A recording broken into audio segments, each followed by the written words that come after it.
Olá, queridos irmãos, sejam bem-vindos a mais um Dia a Dia com Deus. Eu quero falar com vocês nesse dia sobre lidando com o pecado da maneira correta. Muitos cristãos não sabem como lidar com os seus pecados e cada vez mais caem em tropeços e em embaraços e têm uma vida toda arruinada. É muito triste você ver um cristão caminhando com a vida toda embaraçada, sofrível e uma vida repleta de problemas, repleta de maus testemunhos e de escândalos, uma vida que vai de mal a pior.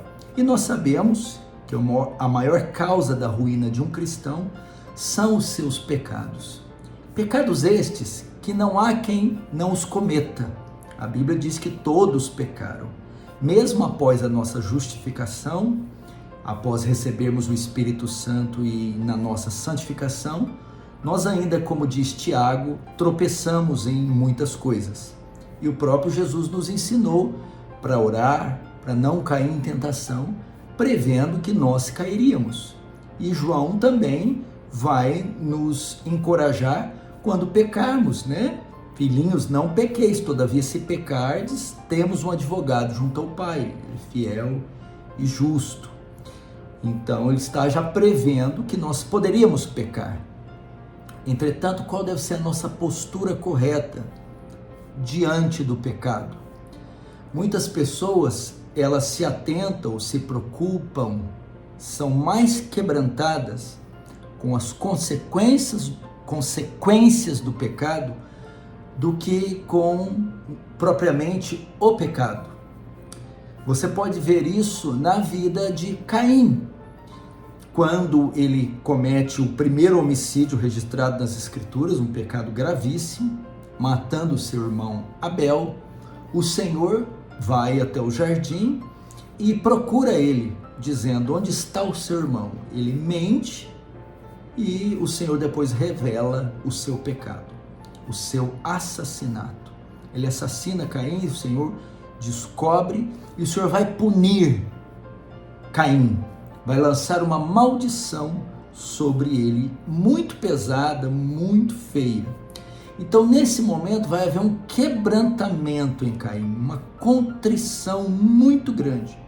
Caim vai ficar profundamente triste, profundamente quebrantado, profundamente molestado. Aquilo mexe com Caim de forma muito grande. Mas preste atenção aqui, você vai ver a sutileza do que aconteceu com Caim e é onde acontece com muitas pessoas. Após receber a sentença de maldição, Caim faz um pronunciamento muito revelador. Ele diz assim: grande é o meu castigo. Então ele revela aqui a causa do seu quebrantamento, da sua contrição, da sua tristeza. Ele não diz grande é o meu pecado, ele diz grande é o meu castigo. Aquela mudança toda, aquele quebrantamento em Caim, foi causado por causa das consequências do pecado. Ele se entristeceu pelas consequências, ele viu o preço alto de ter pecado, ele viu a maldição sobre ele viu o quanto ia perder, quantos males aquele pecado iria provocar. E isso causou tristeza, então a preocupação dele estava toda voltada na consequência. Foi essa a postura dele. Ele se atentou para a sentença e para as consequências do pecado. Ele não se atentou para o pecado, para a sua ofensa a Deus. Ele não se entristeceu por ter pecado contra Deus, por ter entristecido a Deus, por ter violado a lei de Deus, por ter ofendido a Deus. Ele não se arrependeu do pecado.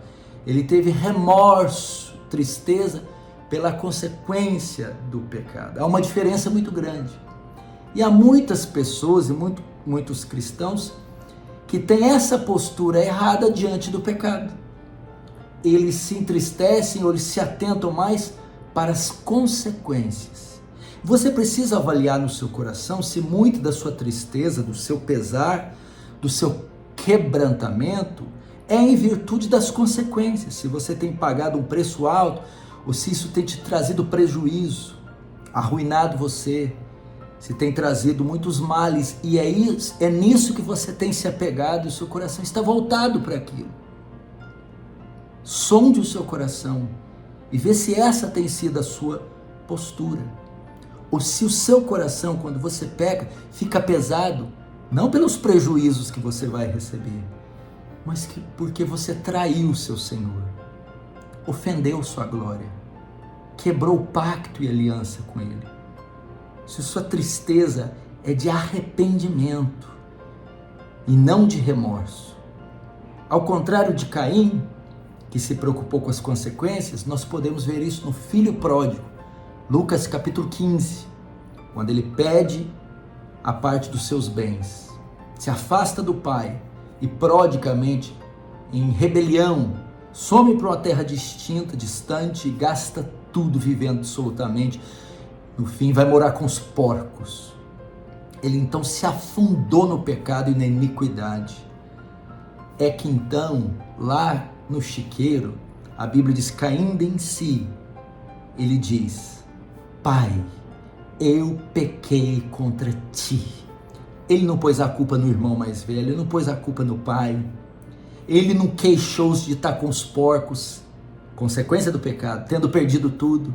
Não, ele se arrependeu. Tudo que eu fiz foi uma violação da lei de Deus, foi uma ofensa ao meu pai, foi um pecado contra o meu pai. Quando ele diz, Pai, eu pequei contra ti, ele então teve a postura correta diante do pecado. Ele teve arrependimento, tristeza, contrição, pesar, não pelas consequências, o chiqueiro, mas pelo pecado, por ter ofendido a Deus, por ter entristecido a Deus. Então ele vai, voltar-me-ei, irei ter com meu pai, e dir-lhe-ei, Pai, aceita-me, não sou digno de ser chamado teu filho, aceita-me, ao menos como um dos teus empregados. Então você sabe o final da história. Caim, que se preocupou apenas com as consequências, foi amaldiçoado e teve um final, uma vida e um final trágico. O filho pródigo, que não se preocupou com as consequências, mas pelo fato de ter ofendido a Deus, ele volta, é restaurado por Deus, ele é perdoado, recebe o anel no dedo, as sandálias nos pés e o manto. Perdão, redenção, aceitação, honra, e ele é admitido novamente na família. Essa deve ser a sua postura para com o pecado, não o remorso diante das consequências, mas a tristeza por ter ofendido aquele que tudo te dá, aquele que tudo faz por você e aquele que tudo é. Amém? Irmãos, não se esqueça, dá o seu like, é muito importante. Se inscreva no canal Paulo Júnior e compartilhe a mensagem com seus contatos, porque eu acredito que vai falar muito com eles. Tenha um bom dia, Deus te abençoe.